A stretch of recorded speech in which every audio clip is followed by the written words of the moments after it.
जय बजरंगबली। दोस्तों, स्वागत है आप सभी का एक बार फिर से। संकट मोचन आप और आपके परिवार पर अपनी कृपा दृष्टि सदा सर्वदा बनाए रखें।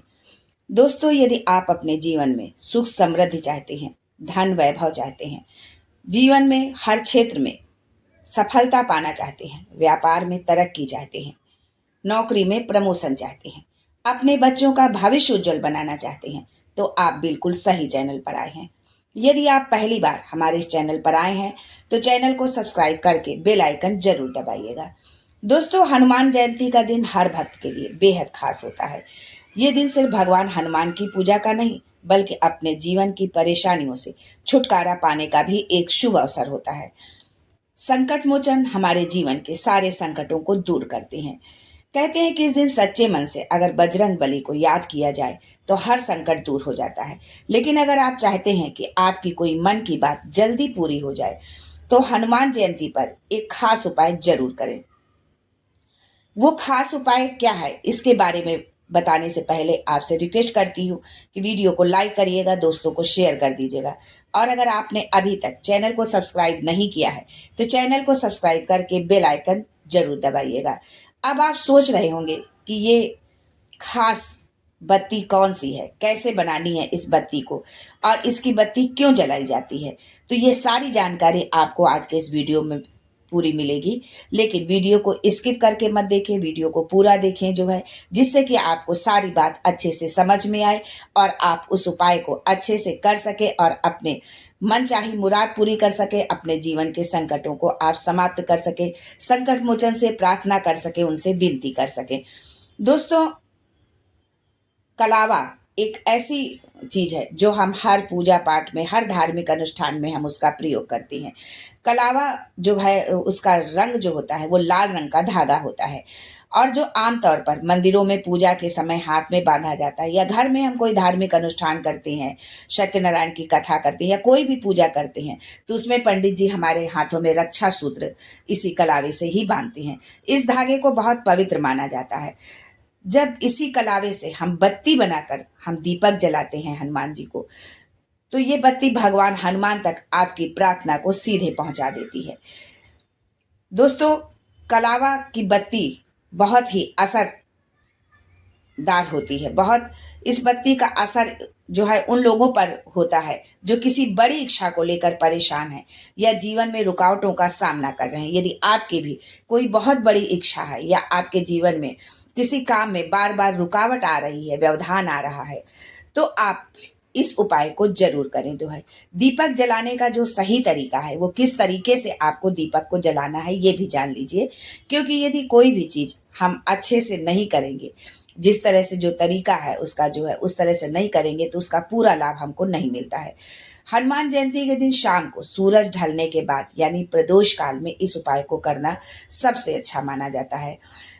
पहले एक लंबा सा कलावा ले और उसे धीरे धीरे मोड़कर बत्ती का आकार दे। इस दौरान मन ही मन अपनी इच्छा जरूर बोले।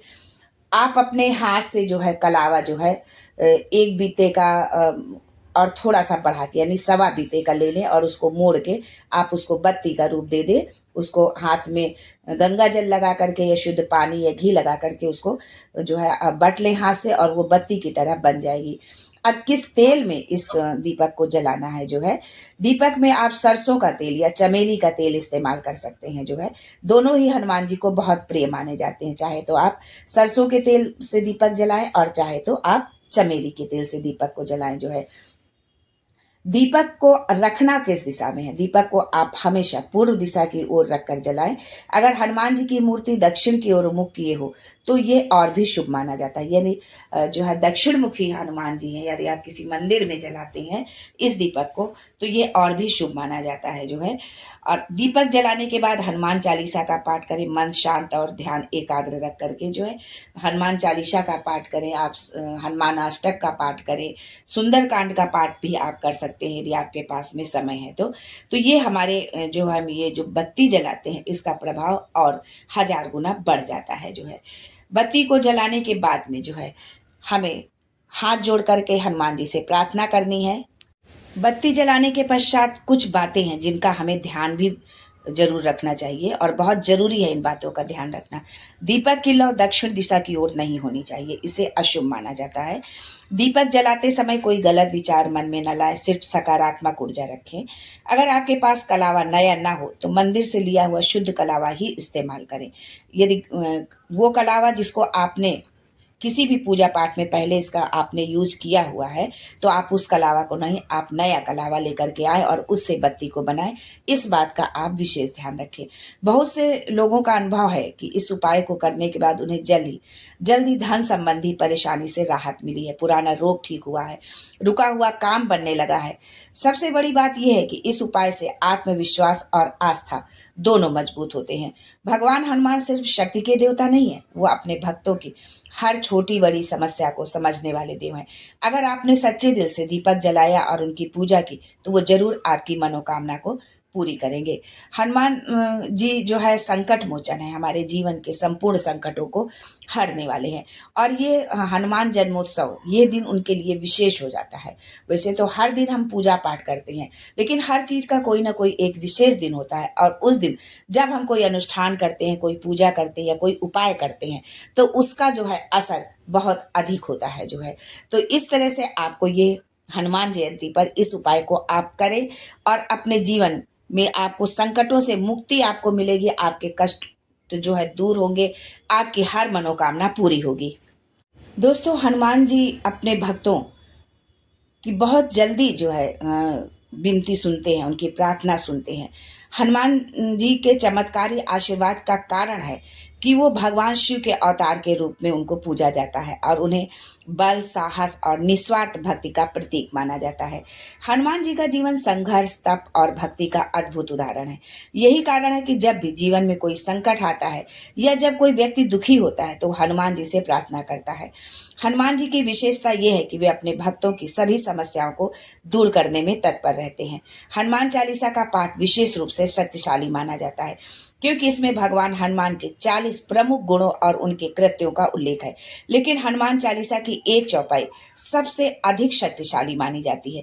अगर इस चौपाई का पाठ आप जो है करते हैं 108 बार या जितना भी अनगिनत बार भी आप कर सकते हैं, जितना आपके पास में समय हो हनुमान जन्मोत्सव के दिन, तो ये बहुत ही असरकारी और शक्तिशाली चौपाई है। वो चौपाई कौन सी है?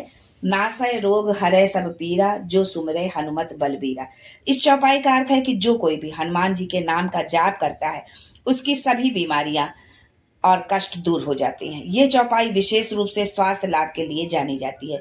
यदि कोई व्यक्ति हनुमान जी का नाम सुबह और शाम नियमित रूप से लेता है तो हनुमान जी उनकी सभी बीमारियों और शारीरिक कष्टों को दूर कर देते हैं।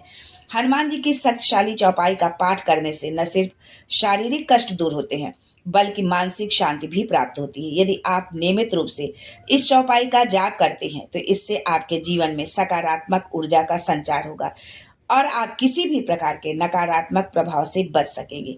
हनुमान जी की इस चौपाई का जाप यदि 11, 21, 51 या 108 बार किया जाए तो ये बहुत ज़्यादा फायदेमंद होता है।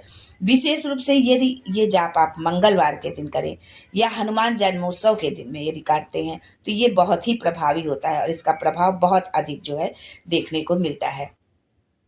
किसी भी व्यक्ति के लिए निरोगी और स्वस्थ रहना सबसे महत्वपूर्ण है क्योंकि शारीरिक और मानसिक स्वास्थ्य के बिना कोई भी व्यक्ति अपने उद्देश्य को पूरा नहीं कर सकता है। हनुमान जी की पूजा और उनकी इस चौपाई का जाप करने से व्यक्ति को मानसिक और शारीरिक दोनों प्रकार के स्वास्थ्य लाभ मिलता है। ये चौपाई रोगों को नष्ट करती है और व्यक्ति को शक्ति और स्फूर्ति प्रदान करती है। आज के लिए बस इतना ही। फिर मिलते हैं कुछ नया, कुछ अलग, कुछ अद्भुत लेकर। तब तक के लिए जय Bajrang Bali and thanks for watching my video.